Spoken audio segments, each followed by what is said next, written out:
ya. Telefon ciğerlerimga.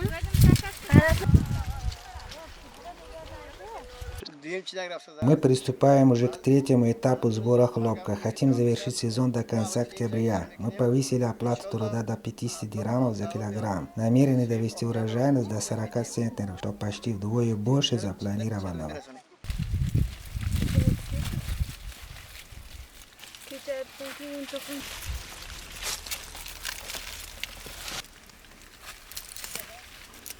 So, und